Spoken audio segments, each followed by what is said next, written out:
luto na yung bamya. Nilagay ko na siya sa malinis na lagyan. At pwede natin siyang iulam sa rice or sa kubos. Ayan, ready to serve na siya and ready to eat. هاي روز. Hi, madam. How are you? Fine, madam. الحمد لله. اليوم روز بتسوي معكم مرق بامية أو إدام بامية. يلا روز. Ayun mga kabayan, ngayon magawa ko ng marag bamya or okra. Ayan, nilagay ko na itong freeze okra or bamya. Tinanggal ko yung tangkay niya at hinugasan ko siya ng malinis. At nag-ready na rin ako ng coriander leaves fresh. Hiniwa ko siya ng small piece. At naghiwa ako ng tomato, small piece. At niready ko na rin itong tomato paste. At naghiwa ko ng maliliit ng garlic. At niready ko na rin itong hot chili. At itong niready ko yung spicy niya, turmeric powder, black powder, parsley powder, at cumin powder at salt. At itong laham or meat, pinakuluan ko siya. Ayan, at nilagyan ko siya ng onion, hiniwa ko lang siya ng half, at nilagyan ko siya ng cinnamon stick. At pinakuluan ko siya. Ayan, lulutuin ko itong bamya or okra. Naglagay na ako sapat ng oil at ilalagay ko siya. Hahaluin ko lang siya hanggang mag-brown yung color.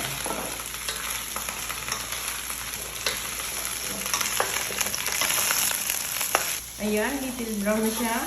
At ngayon, turn up ko na ang aking. Ayan, at naglagay na ako sapat ng olive oil. At ngayon, lalagay ko na itong half nitong garlic.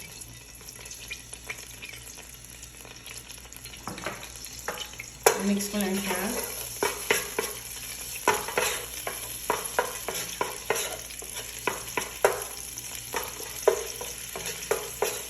Try ko na rin itong half nitong coriander leaves. Mix ko siya.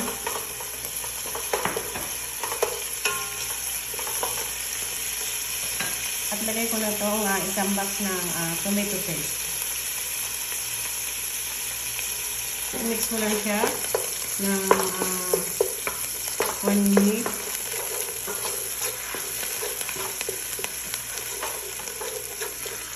At i-add ko na rin itong tomato. Mix ko lang siya.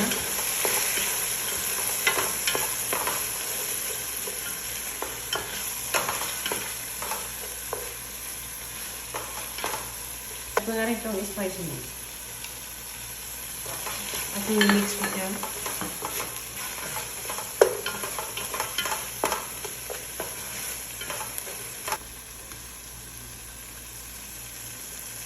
Ayan, at add ko na itong laham na pinakuluan ko.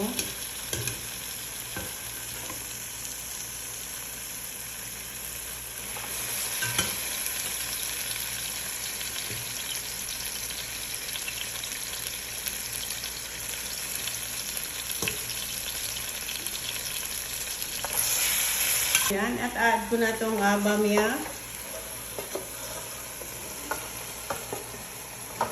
Ilalagay ko yung tubig nung pinakuluan ko ng laham. Ayan, at nilagay ko na yung hot chili niya at tatakpan ko na siya at pakukuluan ko siya ng 1 oras. Ayan, after 1 hour, luto na yung bamya at nagluto ako ng yung garlic na hiniwa ko ng small at nilagyan ko siya ng konting oil at nilagyan ko siya ng coriander leaf fresh at konting coriander leaf powder. At then ilalagay ko na siya dito